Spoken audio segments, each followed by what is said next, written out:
Kalau memang candlestick itu benar terjadi, candlestick ini setelah ini muncul ini, candlestick itu dihafal. Candlestick itu nggak ngaruh di trading. Candlestick itu cuma kumpulan harga doang, nggak ngaruh di trading. Candlestick itu nggak ngaruh. Di Arab kita belajar candle, nggak ngaruh, nggak ngaruh. Kita belajar candle di Arab tuh pak, nggak ngaruh. Candle itu nggak ngaruh. Jangan mengharapkan lebih di candle itu, nggak ngaruh candlestick itu. Di sana nanti trennya udah nggak profit lagi, kita nggak profit lagi di tren ini, kita harus secara sigap untuk ada insting pembalikan arah. Karena dia mau melanjuti tren naik di time frame 1 menit. Alright, halo everyone, halo semuanya, assalamualaikum warahmatullahi wabarakatuh. Kembali lagi dengan saya Muhammad Alwi di channel Trader, channel yang konsisten membahas seputar dunia trading. Oke, di video kali ini di hari Kamis ya, di hari Kamis di malam Jumat, ini di jam 2, di jam 3:20 kita memang buat video itu selalu malam, nggak tahu kenapa. Saya pengen buat videonya itu siang ataupun sore gitu ya, dan marketnya dalam keadaan fresh. Kemarin ada yang tanya sama saya di kolom komentar, dia tanyanya, "Bang, kenapa abang tradingnya itu malam terus? Kenapa tradingnya itu jam 2 gitu? Apakah market di jam 2 itu bagus? Kenapa abang memilih jam 2? Itu pertanyaan yang sangat logis itu kan. Jadi dia tanya, dia lihat saya sering trade-nya itu malam di atas jam 12. Ditanya kenapa? Kan itu sangat logis kan. Ditanya kenapa? Apakah saya melihat ada sesuatu di sana? Itu jawabannya tidak ngaruh. Kalau kita trade-nya siang, sore itu bisa dan yang setahu saya kalau market yang kurang itu pagi, Pak. Jadi pagi jam 7, jam 6 itu kurang marketnya. Karena kan dia apa ya, di market pagi itu dia kayak patah-patah itu. Karena dia kan market baru kan. Kalau di EURUSD itu kan nggak buka. Di saat waktu buka pertama itu kurang marketnya kayak gitu. Tapi kalau di malam jam 12 ke atas trade-nya itu nggak ngaruh. Jawabannya nggak ngaruh. Gimana sih cara melihat tren? Nanti saya akan jelaskan cara lihat trennya itu. Untuk boleh masuk ke pasar itu gimana cara lihatnya, kita akan bahas di video kali ini. Oke, langsung masuk ke videonya. Let's go.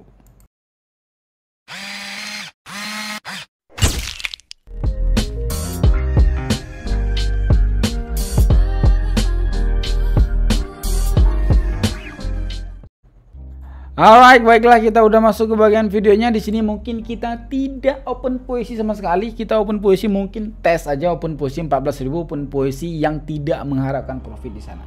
Oke, kita open posisi mungkin untuk sampel saja karena ini full penjelasan video ini. Nggak lama videonya, cuma 10 menit ataupun 15 menit kita menjelaskan full materi kali ini. Kita tidak open posisi ya kali ini ya. Nggak tahu lah, yang nggak nonton pun nggak apa-apa karena kan kalau penjelasan kayak gini yang nontonnya sedikit. Nggak tahu kenapa itu pak. Oke, mungkin saya akan compare-nya di dua broker sebentar. Oke, yang pertama kita lakukan di saat kita masuk ke market ya. Ini marketnya nggak terlalu buka semua, ini marketnya cuma buka beberapa doang. Ini saya coba masuk ke 80% mungkin. Oh banyak, bukannya banyak. Di sini ada out segala macam ya kan. EURUSD dalam keadaan tutup.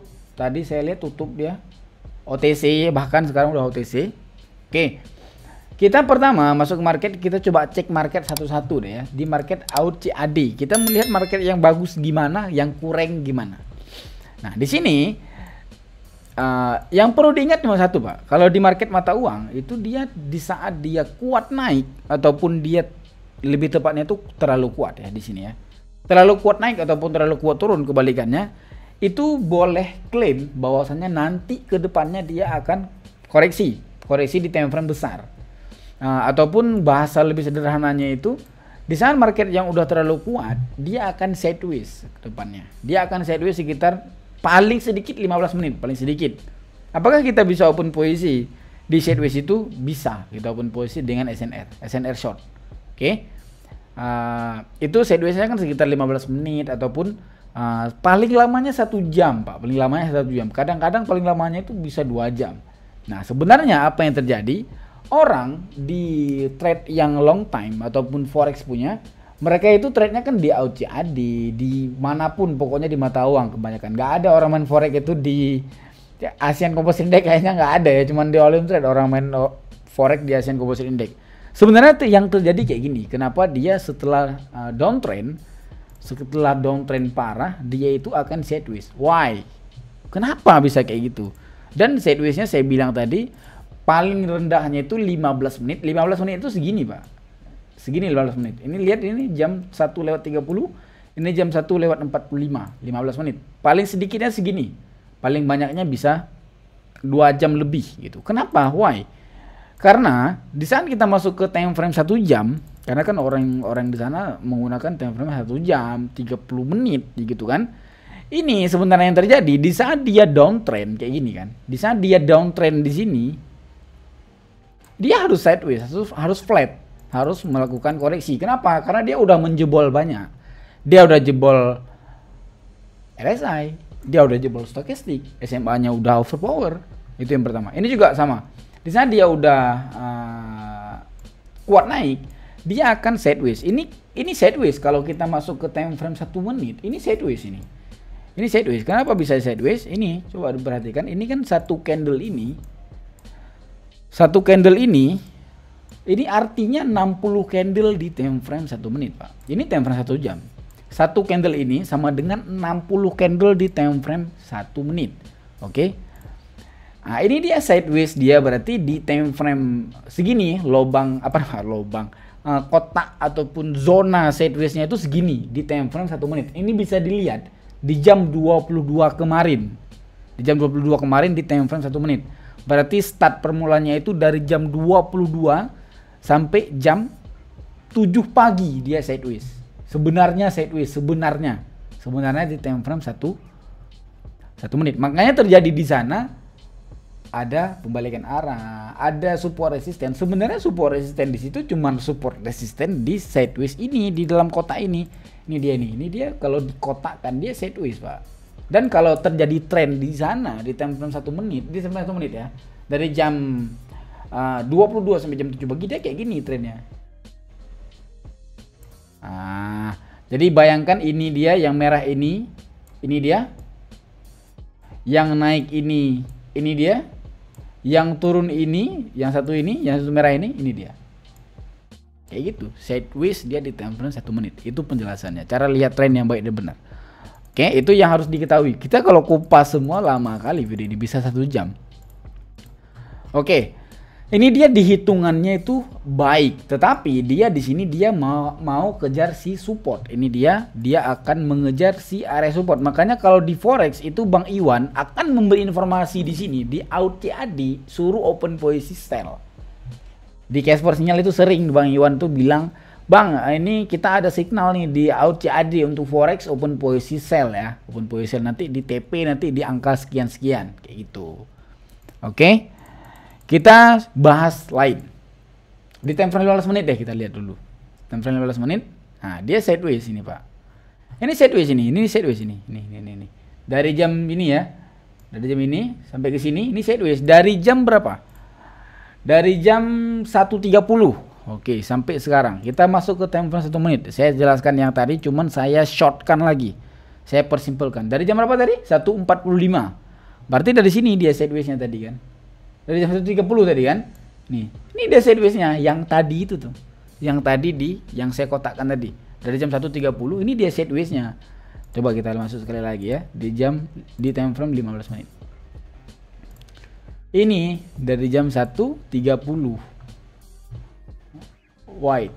Ini dia jam 1:30, merah ini. Ini dia nih.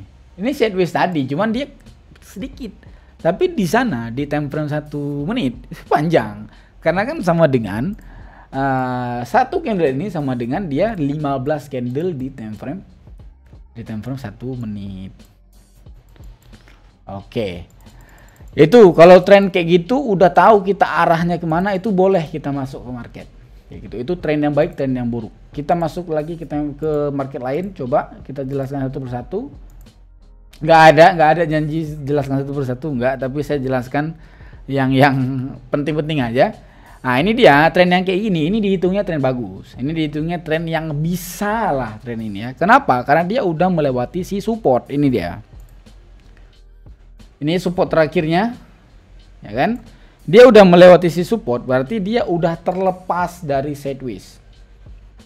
Setiap support ataupun resisten sudah ditembus di sideways, itu dia berarti sudah terlepas dari sideways. Kayak gitu. Jadi di saat tren seperti ini, mayor misalkan, Nah kayak gini. Ini dia selama supportnya belum ditembus, itu dia belum terlepas dari mayor, belum terlepas dari uptrend. Di saat support ini ditembus, ke sini dia ditembus support ini, berarti dia sudah terlepas dari si mayor dan kita bisa klaim itu dia tren baru untuk kita bisa open posisi. Jangan juga masuk kita di tren baru. Contoh. Contohnya, wah susah ini.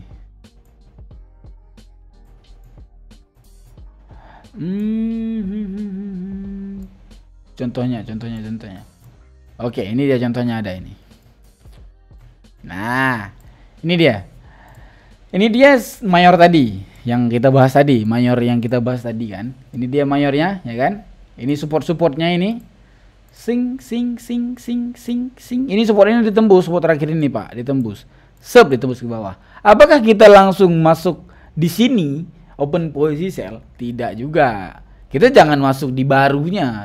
Kita masuk di barunya kita masih buta map karena dia belum pasti. Di saat dia udah tembus support beneran dan dia udah melakukan koreksi sekali, itu baru bisa kita open posisi sell. Contoh. Ini kan tadi ditembusnya. Ini dia ditembusnya tadi, ya kan? Ini tembus pertama ini nih, candlestick ini nih, merah ini dia. Tembus pertama kali itu. Apakah kita langsung open posisi sell di sini? Enggak kayak gitu konsepnya. Kita tunggu dulu dia koreksi. Dia udah koreksi, turun dia baru bisa kita open posisi sell di sini. Kayak gitu. Cara yang baik dan benarnya. Tapi ada yang bahasa lebih simpel lagi. Tapi saya cuman bisa jelaskannya itu di platform yang berbeda. Tapi sama aja, sistemnya sama aja. Coba saya jelaskan ya sekali ya. Oke, ini dia di platform Binom Squi. Oke, ini platform Binomo. Saya nggak trade di sini. Udah lama saya nggak trade di sini. Ini dia udah berubah fiturnya, nggak tahu saya ini fiturnya apa aja. Kelihatannya market memang udah visualnya itu udah berubah ya. Oke, yang kemarin saya bilang kode S plus S sama dengan R dan sebaliknya R plus R sama dengan S, ataupun support bertemu dengan support dia akan menyentuh ke resisten ataupun mengejar si resisten. Resisten bertemu dengan resisten dia akan mengejar si support, itu di time frame 1 menit. Itu di time frame 15 menit. Jadi kayak gini ceritanya. Kita masuk ke time frame 15 menit, terutama di Crypto IDX ya. Di Crypto IDX. Oke. Coba perhatikan. Ini dia support bertemu dengan support, dia akan mengejar si resisten terdekat. Ini dia nih. Ini support bertemu dengan support, dia akan mengejar si resisten terdekat, ya kan? Dia akan mengejar si resistennya. Nah, ini dia enak nih trade-nya ini. Resisten bertemu dengan resisten, dia akan mengejar si support terdekat. Kayak gitu dia di Asia, di Crypto IDX. Kita coba bahas mayor minor yang tadi kita bilang. Nah, ini dia. Sekarang tadi trennya itu sedang minor. Oke, trennya tadi sedang minor. Kita kalau tarik garis, kita boleh tarik garisnya di sini. Kita tariknya di sini. Oke. Di saat kita lihat marketnya itu udah menembus si resisten, ini dia nih, resisten terakhirnya ini kan, ini ditembusnya ini, oke, dia menembus ke resisten. Seperti yang tadi saya bilang juga di awal, di saat dia tren udah turun, itu harus yakin bahwasanya dia ada sideways, jangan buru-buru masuk ke market, oke, itu udah terjadi ini dia. Dan di sini dia ada resisten dan dia udah ditembus resisten. Apakah kita langsung bisa open posisi? Tidak bisa. Tapi kita menunggu dulu dia koreksi. Di saat dia udah koreksi dan dia naik kembali, di sini baru kita bisa open posisi buy. Di sini kita bisa open posisi buy. Kok di atas? Kok aneh kali sekarang? Hah? What the fuck? Apa ini? Bukan di garis open posisinya. Coba kita reload. Astaga, tadi candlenya nggak nampak bangsat. Oke, berarti dia candlenya panjang, nge-lag mungkin. Nah kayak gitu. Jadi caranya kita udah tahu trend ini dia memang mayor kan. Minornya udah basi. Gara-gara resistennya udah ditembus. Oke, resistennya udah ditembus. Jadi kita di sini udah tahu kita open posisi baik. Jangan open posisi dulu, kita masuk ke dia dulu ke apa namanya? Tunggu koreksi, di saat dia naik kembali baru kita open posisi. Tadi sebenarnya di sini kita open posisi. Nggak tahu tadi saya ada candlestick besar ini. Kalau kita open posisi di bawah tadi kita udah profit, tapi nggak tahu profit atau enggak yang tadi. Satu profitnya Kima. Kayak gitu penjelasannya di Binom Square. Lebih mudah saya jelaskannya itu di sini. Kenapa lebih nampak dia? Karena kan sama aja. Sebenarnya sama aja. Cuman di sini lebih nampak untuk memudahkan saya menjelaskannya. Karena ada fitur ini, ada fitur yang persegi panjang dia. Nah, ada fitur persegi panjang. Oi, kayak gini kira-kira penjelasannya. Ini saya belum puas yang saya jelaskan tadi untuk tren tadi. Kita masuk ke time frame 15 menit. Ini dia di time frame 15 menit pemirsa. Ya kan? Di sini terlihatnya itu trennya sedang turun. Makanya jangan suka tertipu dengan di time frame 1 menit. Karena di time frame 1 menit itu selalu ngikuti teknik time frame yang lebih besar. Nah, itu pasti. Contoh kayak gini. Ini dia di time frame 15 menit dia sedang downtrend. Biasanya kalau kita masuk ke time frame 1 menit ataupun di time frame lain, itu selalu ada yang namanya koreksi. Oke, selalu ada yang namanya koreksi, Pak. Contoh seperti ini, dia naik itu dia ada turun 2. Ya kan, dia sini ada turun lagi nih. Nah, kayak gitu kan. Itu harusnya gini, ini time frame berapa menit? Ini time frame 15 menit. Dia turun 2, sebenarnya dia turun 30 candle di time frame 1 menit. Di time frame 15 menit cuma 2, Pak. Di time frame 1 menit 30 candle dia turun. 1. Ini kita udah yakin dia downtrend. Oke, udah tahu kita ini dia downtrend. Tetapi di sini ada koreksi. Dia koreksinya cuma 1, 2, 3, 4, 5, 6. 6 candle. Oke, kita masuk ke time frame 1 menitnya saya jelaskan. Time frame 1 menit. Kita cari kotak itulah saya gampang menjelaskannya itu di sini karena kotaknya itu nggak susah kita carinya. Kalau di sana kan kotaknya kita harus buat ulang. Nah, ini dia nih. Ini yang tadi. Tadi kan downtrend kan. Dalam kotak tadi kan sedikit, Pak. Di sana kita masuk ke time frame 1 menit, kotaknya jadi besar. Kotaknya jadi besar kan? Karena memang berapa puluh candle dia. Nah, di sini terlihatnya itu dia uptrend. Terlihatnya dia uptrend, ya kan? Uptrend banget bahkan. Dan di sini kalau kita pasang support resisten merek ataupun SND, ini dia supportnya di sini dia kena resistennya, itu pasti. Kalau di sini dia tergantung ciri market. Tapi kalau saya sejujurnya di crypto index ini saya udah bisa hafal, Pak. Udah khatam di crypto index ini. Karena kan kalau trade di Binomo ini cuman market cuman bisa di trading cuman kripto, lain cuman nggak bisa kan. Oke, ini dia. Ini kita di saat kita masuk ke market pertama, ini yang perlu saya bilang dari tadi pembahasan tadi, market kurang dan market market kurang dan market bagus. Ini dia market ini, di saat kita masuk ke time frame 1 menit, berada kita pertama masuk, ya kan, kita baru buka volume trade-nya ataupun segala macam, kita dapatnya di sini. Candle-nya lagi berjalan di situ tuh. Di candlestick yang saya tunjukkan tadi, di situ candle yang sedang bergeraknya. Apakah kita langsung open posisi buy? Ya, langsung open posisi buy. Tetapi misalkan Anda dapat candlenya di sini, gimana? Anda nggak ngeklaim ini dia uptrend, pasti akan diklaim. Oh, ini uptrend nih, pasti. Nggak tahu. Sebenarnya di uptrend ini cuman sekedar koreksi di time frame 15 menit, Pak. Dia di time frame 15 menit koreksi doang tuh, cuman 3 candle, 2 candle cuman.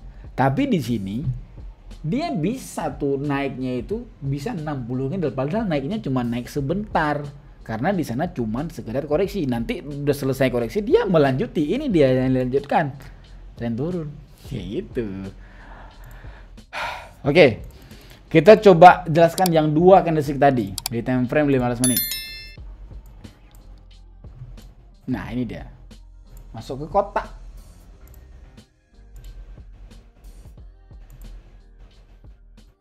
Astagfirullah, oke. Nah, kita masuk ke time frame 1 menit. Ini yang di dalam kotak tadi. Kita ngeklaim nih, ini kan. Dalam kotak tadi itu sampai ke sini dia. Sing. Ya kan? Kita ngeklaim nih, kita dapatnya di sini, Pak. Dapatnya kita. Kan apalagi yang trading di HP itu. Trading di HP kan semana sih HP? HP kan cuma segini doang kan layarnya. Ini udah besar kali pun segini layarnya kan. Segini kan.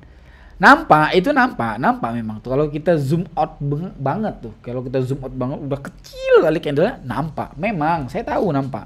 Cuman senampak-nampaknya pun Kita kalau nggak lihat di time frame 15 menit, nggak ngaruh.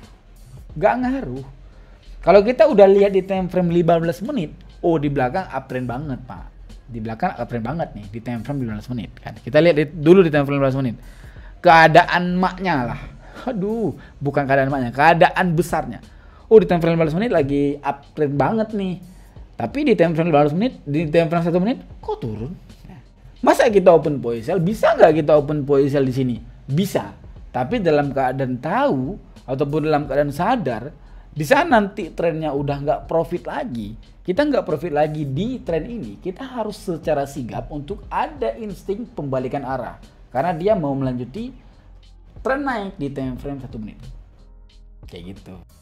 Itu sebenarnya yang dibutuhkan di trader. Itu hal penting sekali yang dibutuhkan di trader. Jangan lihat market candle doji skip yang ini bagus, kelihatannya bagus, tapi kayaknya nggak bagus-bagus banget kalau kita nggak perhatikan dulu yang besarnya. Seperti itu cara lihat tren. Nggak usah lah ya kau belajar SNR-nya, jangan di Indonesia belajar SNR-nya, belajar candle-nya ya. Candle kan katanya itu candle itu sangat-sangat inti sekali di trading. Kita harus belajar candlestick karena candlestick itu adalah inti sari trading. Karena itu kan memang, Pak, candlestick itu cuma 33 candle. Kalau memang candlestick itu benar terjadi, candlestick ini setelah ini muncul ini, candlestick itu dihafal. Jangan diliatin. Candlestick cuma 33. Al-Maulusna 99 aja kita bisa hafal. Masa ini nggak bisa? Ya kan? Candlestick itu nggak ngaruh di trading. Candlestick itu cuma kumpulan harga doang. Nggak ngaruh di trading, candlestick itu nggak ngaruh. Yang paling ngaruh di trading trennya nggak ngaruh semua. Candlestick nggak ngaruh. SNR bisa nggak ngaruh? Bisa jadi karena SNR itu bisa sangat pengaruh di tren. Kalau SNR-nya menembus ataupun menembus mayor, itu bisa jadi mayornya basi, ya kan? SNR ngaruh, SNR dan tren yang paling berpengaruh di trading. Kalau candle itu nggak usah lah ya kita belajar candle di Bogor, di Jakarta, di Indonesia, di Arab kita belajar candle, nggak ngaruh. Kita belajar candle di Arab tuh, Pak, nggak ngaruh. Candle itu nggak ngaruh. Jangan mengharapkan lebih di candle itu, nggak ngaruh candlestick itu. Kayak gitu. Ada namanya candlestick, ini candlestick pelemahan, ini candlestick bacot itu kalau kita nggak belajar trading, kalau kita nggak belajar tren. Kenapa saya pribadi itu bilang, Bang, kok abang bisa tahu itu candlestick pelemahan? Kok abang bisa tahu itu candlestick ini katanya ini candlestick pelemahan nih, ini kita candlestick pelemahan, kita bisa open posisi baik. Saya sebelum bilang itu, saya udah lihat trennya. Dan saya sudah hafalkan trennya. Contoh cara buat video saya bilang itu dia pelemahan tren. Di sini saya sudah ketahui dia itu udah melakukan turun kayak gini. Contoh, tapi kan nggak saya pasang sorotnya, ya kan? Ataupun di belakang ada support resisten. Di saat saya pasang tadi dan saya sudah lihat harga support resisten itu di angka-angka berapa. Saya masuk ke volume trade. Di sini contohnya. Misal saya seperti ini, saya buat seperti ini, di belakang ini udah ada nampak sama saya tadi untuk dia, kelihatan garis mouse saya ini dia udah nampak sama saya tadi ini, ya udah nampak ini ya, garis angka-angka ini udah nampak nih. Di saat harga menyentuh ke situ, terjadi banyak pemantulan. Ini di saat saya buat video, kenapa saya bisa tahu itu candlestick pelemahan. Contoh kayak gini lah ya, jangan lama kali lah ya. Ini dia di sini ada pemantulan yang banyak. Ini dia pemantulan yang banyak, 1, 2, 3 kan, pemantulan yang banyak kan. Di saat saya zoom, kayak gini saya zoomnya. Garis ini, garis angka ini dia menunjukkan dia di sini garis angkanya. Di sini garis angkanya. Saya tahu nggak ini dia doji ini dia terjadi pembalikan. Saya tahu karena saya udah lihat resisten di sana. Sebelumnya saya udah lihat resisten di situ. Cuman saya zoom nggak nampak resistennya. Saya bilang itu pelemahan, bisa nggak? Bisa, karena trennya udah mendukung. Ini dia kan, support resisten ya kan? Ini dia dari si dojinya. Bisa nggak ini dia doji pelemahan? Bisa, karena dia sebagai support resisten. Yang dilihat apa? Tren juga, kayak gitu. Baru loh. Oke. Kalau kayak gitu udahlah, kita seminggu sekali gitu edukasi, nggak ada open puisi, nggak apa ya kalau kita nggak open puisi ya. Karena kan kalau kita harapkan open puisi nggak ada untung juga untuk kalian kan. Oke, thank you very much. Jangan lupa untuk di like dan di share video ini. Saya sangat suka sekali apabila di like. Saya akan buat konten seperti ini lagi, edukasi apapun itu, edukasi yang biasa, yang kelas-kelas biasa saya akan edukasinya. Maksudnya yang materi-materi ringan saya akan edukasinya. Saya tidak akan open puisi. Nah, paling open puisinya cuma 14.000 ataupun open puisi yang contoh aja ataupun sampel aja untuk memudahkan penjelasan. Mungkin ya gitu aja dari video ini. Thank you very much yang udah di like dan di subscribe. Jangan lupa untuk dibagikan juga kepada kawan-kawannya. Thank you very much. Saya izin pamit. Assalamualaikum warahmatullahi wabarakatuh. Bye bye.